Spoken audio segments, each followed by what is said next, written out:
Dia 19 de maio de 2018, né? Acontece então o casamento do príncipe Harry, príncipe da Inglaterra, caçula, filhos de Diana, né? E ele se casou com uma moça chamada Meghan Markle, que os pais, acho que tem uma mãe negra e um pai caucasiano, então ela é mestiça, o que causou uma grande reviravolta nessa história toda, né? Porque ela é plebeia, ela não é de origens da monarquia, e essas situações são complicadas, esses casamentos às vezes são bem complicados, então isso foi uma grande abertura, tá, maior polêmica, né? Em função dessa questão de etnia, né? E sobre o casamento não tem muito o que falar, porque pra mim é uma coisa que é só o casamento do príncipe Harry, então não valeria fazer um vídeo sobre esse assunto. Mas, pensando em monarquia, eu resolvi fazer esse vídeo para falar um pouquinho, não da monarquia da Inglaterra, mas da nossa própria monarquia, né? Porque é engraçado isso, o Brasil, hoje em dia, muitas pessoas não se dão conta disso, eu também não tinha me dado conta até uns anos atrás, nós temos uma família real. O Brasil tem a sua família de monarcas, os herdeiros de Dom Pedro I e Dom Pedro II, né? Os herdeiros do Império Brasileiro. Esses indivíduos existem até hoje. É conhecido como a família de Orleans e Bragança, né? Composta por o senhor que encabeça a família é chamado de Bertrand Maria José de Orleans e Bragança. O nome dele completo é Bertrand Maria José Pio Januário Miguel Gabriel Rafael Gonzaga de Orleans e Bragança. Príncipe de Orleans e Bragança é um líder do movimento de restauração da monarquia brasileira. Integrante do ramo de Vassouras, seria o atual presidente imperial do Brasil, ou seja, o herdeiro presuntivo do seu irmão mais velho, imperador de jure do Brasil, Luiz Gastão, chefe da Casa Imperial Brasileira, posto que este herdou do pai em 1981.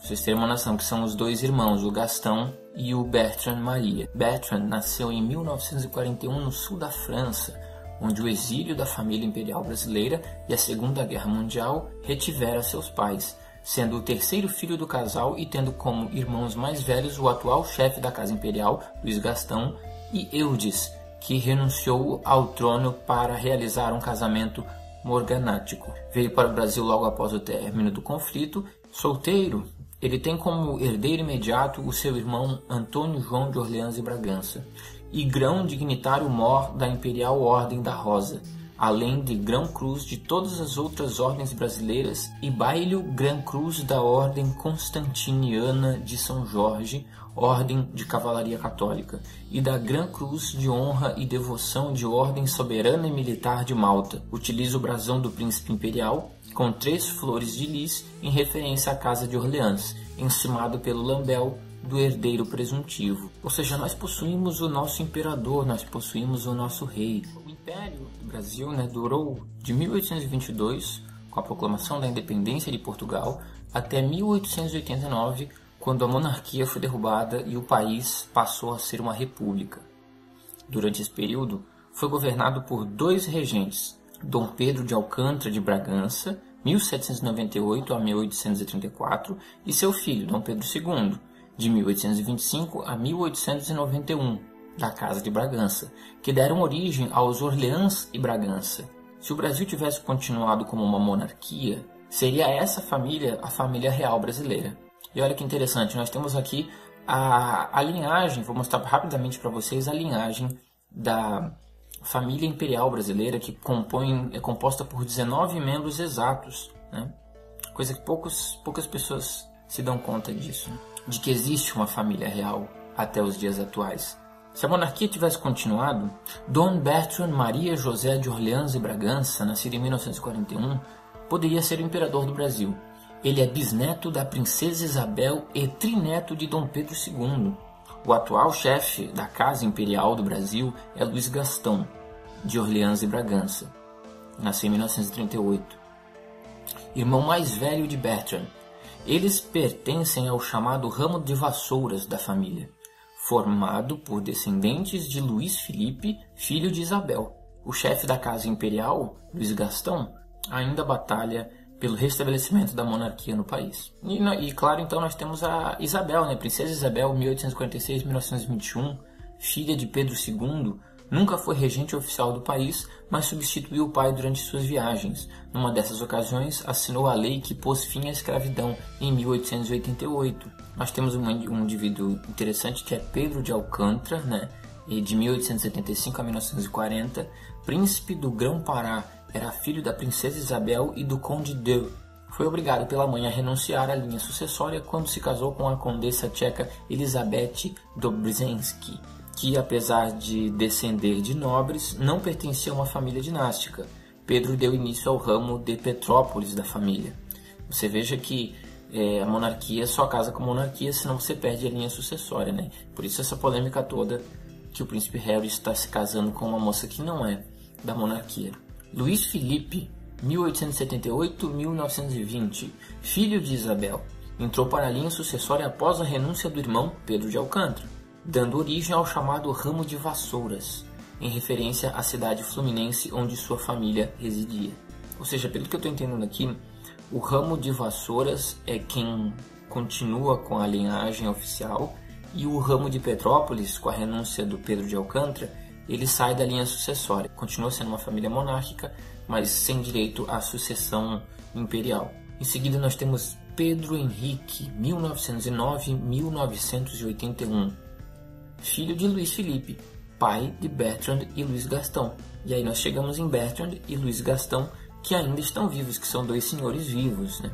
Ou seja, é simples, Pedro de Alcântara renuncia em função da mãe, em função do casamento, renuncia, e a linha de Petrópolis perde a linha sucessória. O irmão do Alcântara, Luís Felipe, é que continua com a linha sucessória, né? E vai formar o ramo de Vassouras, né? Que é a parte da família real que continua com a linhagem hereditária do Império. O filho do Luís Felipe é o Pedro Henrique, que vai ter dois filhos, Bertrand de Orleans e Bragança e Luís Gastão. E nós temos esses dois senhores que são vivos atualmente, herdeiros de toda essa história. Uma figura conhecida também é o Pedro Gastão, né? Que era filho de Pedro de Alcântara, que renunciou à sucessão. Mas o Pedro Gastão ele nunca aceitou a atitude do pai e considerou-se herdeiro do trono até o fim da vida. Isabel, 1911 a 2003. Filha mais velha de Pedro de Alcântara e da condessa tcheca Elizabeth de Dobrzinski. Casou-se com o primeiro Henrique de Orleans, herdeiro da monarquia francesa. Teresa Teodora, 1919-2011, morreu recentemente. Era filha de Pedro de Alcântara e Elizabeth a tcheca, né? Irmã de Pedro Gastão. Alberto, 1957, está vivo ainda, é irmão de Bertrand e Luís Gastão, mas renunciou à sucessão em 1982. Apesar de não ser mais príncipe do Brasil, Alberto ganhou o apelido de Príncipe das Fusões, por sua atuação como advogado especializado em fusões empresariais. Na foto, aparece ao lado da mulher Maritza Bockel. Antônio, 1950, está vivo, é o segundo nome da linha sucessória imperial, prestem atenção nisso, o segundo nome, sendo herdeiro dos direitos do irmão Bertrand e Luís Gastão, que são os dois senhores. Esse daí é herdeiro segundo, ou seja, morreu um dos dois senhores, ele é quem seria o imperador do Brasil. Rafael, nascido em 1986, é filho de Antônio, o terceiro sucessor de Bertrand. Rafael entrou na linha sucessória depois da morte do irmão mais velho Pedro Luís, em 2009. Esse aqui é basicamente um príncipe do Brasil, podemos considerar, né? Amélia, nascida em 1984, é a filha mais velha de Antônio e está na linha de sucessão da Casa Imperial do Brasil, chefiada pelo tio Luís Gastão, mas não do Império. É que existe isso daí, né? Eu tenho que estudar melhor essa questão, o que é a Casa Imperial e o que é a linhagem do Império. Existem diferenças aí. Então, por exemplo, o que diz aqui, ela está na linha de sucessão da Casa Imperial do Brasil e não do Império. Existe uma diferença aqui, tem que estudar melhor a questão, só que esse vídeo já está muito extenso. Isabel, 1978, é a sobrinha de Luís Gastão e Bertrand. Está fora da fila de sucessão devido à renúncia do pai, Fernando Diniz, em 1975. Pedro Carlos de Orleans e Bragança, nascido em 1945, é o herdeiro de Pedro Gastão do ramo de Petrópolis.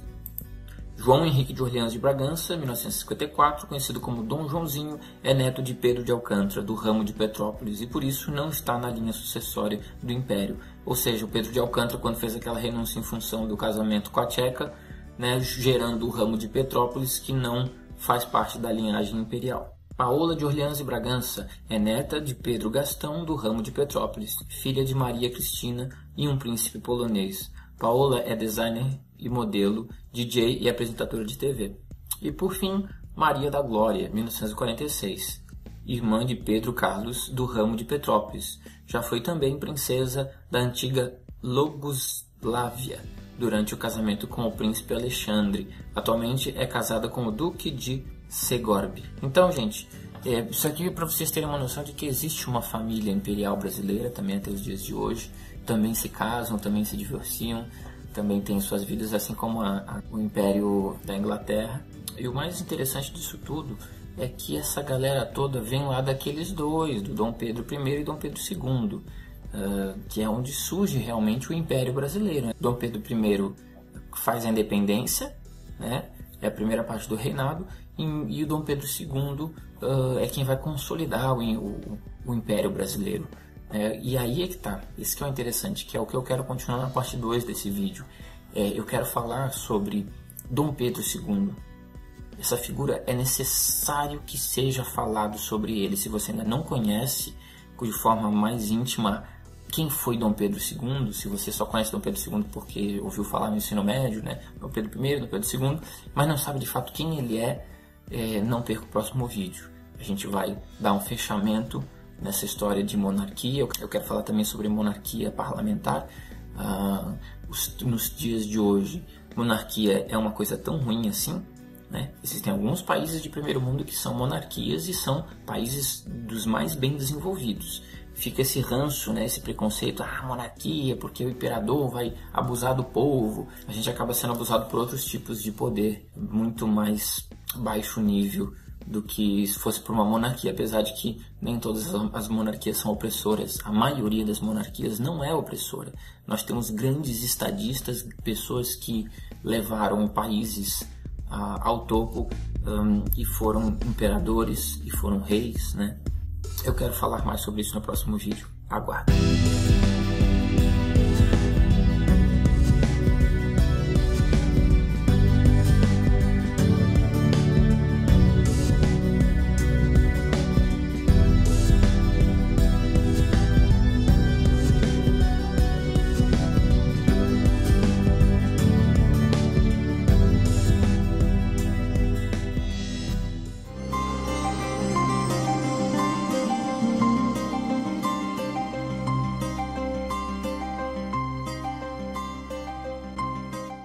Queremos. Meu caro Mozart, presidente da Frente Dom Pedro II, meus caros amigos monarquistas, em nome do meu irmão, o príncipe Dom Luís de Orleans Bragança, chefe da Casa Imperial, que eu digo essas palavras de encerramento deste encontro organizado pela Frente Dom Pedro II no Paraná. Em primeiro lugar, queria felicitar ao Mozart, aos organizadores, do alto nível desse encontro. Em segundo lugar, aos oradores, das brilhantes palestras que ouvimos nesta tarde, a última das quais do professor Laércio, que foi uma prova de erudição sobre a nossa história, sobre a evolução constitucional do Brasil, sobre a nossa primeira Constituição, que era uma Constituição que foi certamente a melhor da nossa história e uma das melhores do mundo. A tal ponto a Constituição é boa que a atual Constituição francesa de 1958, em grande parte, inspirou-se na Constituição Imperial do Brasil em 1824. Isso está nos estudos constitucionalistas, nas considerações constitucionalistas, os debates que houve quando foi elaborada essa Constituição em 1958 da França.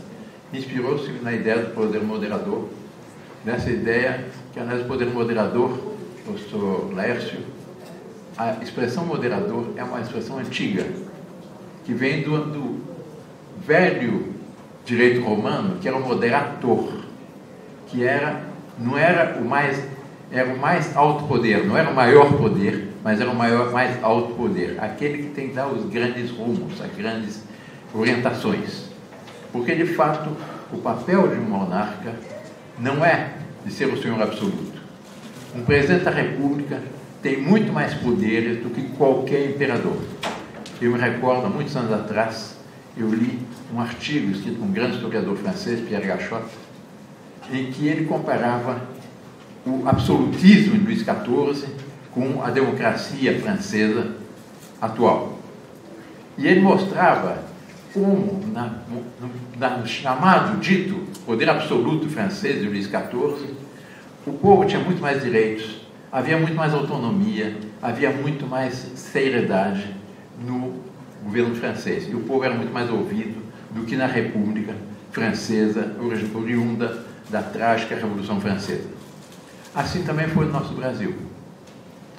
Durante a monarquia, o rei tinha incomparavelmente menos poder do que qualquer presidente da República. Ele tinha, sim, uma grande influência. Uma influência que, para o bem, era, para assim dizer, todo-poderosa. Para o mal, inócua. Essa foi a grande diferença. Mas o tema que me foi proposto é exatamente o Brasil que queremos. Para entrarmos nesse ponto, eu queria antes fazer algumas considerações. Eu vou tratar a questão não do ponto de vista do direito